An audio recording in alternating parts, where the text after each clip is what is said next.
Okay, today we're gonna show a submission from side control. I like to use a lot.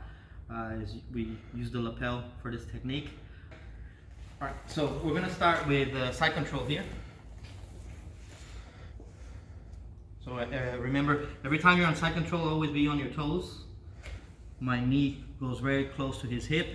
I'm gonna reach for his lat and do this motion here with my arm to make my training partner look to the opposite side. Obviously, everyone is going to try to frame with this arm right here. So if I don't do anything and he keeps framing, he probably is going to recover his guard. So I want to find a way to isolate this frame. So what I'm going to do here is I'm going to change my base, putting a little bit more pressure with my left shoulder here on his jaw and sprawl my hips back. Okay, I'm going to open his lapel right here. I'm going to shake and I'm going to feed it right over his forearm, just like in this motion here. So pass and I change and I feed to my hand, which is right behind his neck. Now make sure that you always adjust the grip first, because if it's loose, it's really easy for him to pull his arm out like this. So if I shake here first, I get more grip. I'm going to bring it over his forearm here, and I want to take my time in this position to make a really strong grip with my left arm just underneath his neck. Okay, now another detail here will be on the other side. I want to base and put my shin right over his near side arm, the near side arm facing my legs. So I'm going to put my shin right on his bicep, and my right knee is going to go right on his hip here, so I got a little bit more space.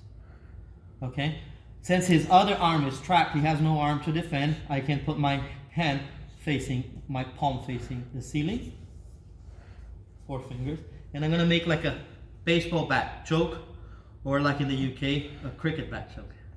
Okay, so I'm gonna close my elbows together, drop my shoulder, and now I connect my elbows together, forcing my training partner to tap.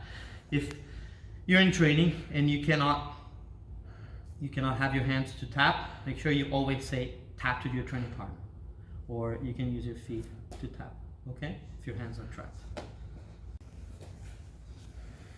So on side control, I always have my toes on the mat. These toes are like at work like a spring, so if I have my feet flat on the floor here, the moment he pushes me, it's much easier for him to recover his guard, because I'm just going to slide. But if I have my toes on the mat, every time he moves his hips, look, I can follow him around. I'm always following to the side of the hips. Okay? The grip I make on the lat, I always have this hand facing up.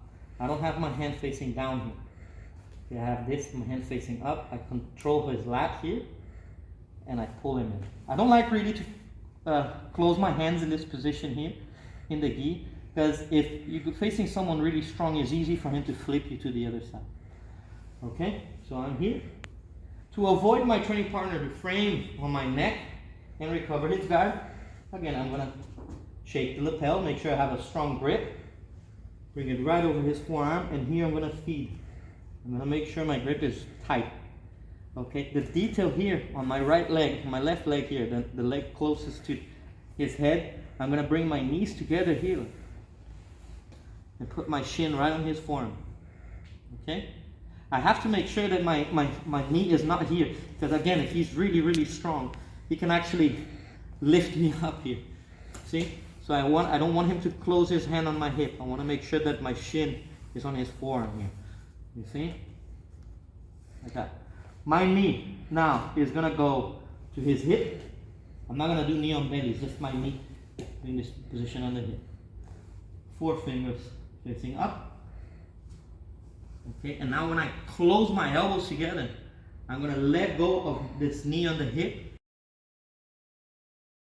Now I touch my elbows together, maintain the pressure, and my training partner taps. Okay guys, thank you very much for watching. Again, if anybody has a question, please feel free to send me.